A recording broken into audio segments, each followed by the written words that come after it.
काय म्हणतात आपलं विद्यार्थी कृती समितीच्या वतीने सर्व विद्यार्थी असोसिएशनच्या वतीने आज नांदेड जिल्हाधिकारी कार्यालयासमोर विविध विद्यार्थी संघटनेतर्फे आज विविध मागण्या घेऊन धरणे आंदोलन करण्यात आलं। या धरणे आंदोलनाच्या मुख्य मागण्या अशा की जी नीट पेपर फुटी ही 2026चीच नाही, अगोदरच्याही जे नीट पेपर फुटी झालेल्या आहेत त्या सर्व पेपर फुटीची एक SITची कमिटी गठीत करून त्यांनी सर्वांनी शासनाने या गोष्टीकडे गांभीर्याने लक्ष देऊन या जे दोषी आहेत त्या सर्वांवर कडक शासन करावं।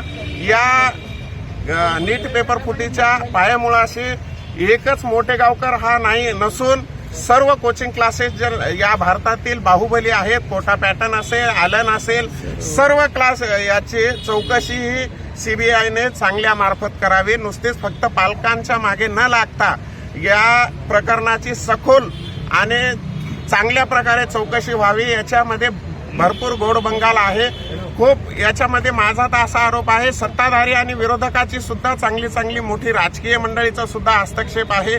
याच्यात विरोधी असो की सत्ताधारी असो हा प्रश्न आहे विद्यार्थ्यांच्या आयुष्याचा। त्यामुळे सांगतो आपल्या चॅनल मार्फत आवाहन करतो सरकारला की तुमचा असो आमचा त्याची गय न करता माझा तर किंवा या विद्यार्थी कृती समितीचा एक आरोप असा आहे किंवा मागणी म्हणा तुम्ही, जशी एका बलात्काराला शिक्षा अपेक्षित आहे आपल्या भारतीय संविधानात किंवा भारतीय मनांच्या लोकांमध्ये, तशीच या नीट पेपर फुटीत जे आयुष्य बर्बाद झालेले आहेत विद्यार्थ्यांच्या, तशी जशी बलात्काऱ्यांना फाशीची शिक्षा अपेक्षित असते तशीच यांना एकतर फाशीची शिक्षा द्यावी किंवा चौकात आणून त्यांना इन्काउंटर करावा।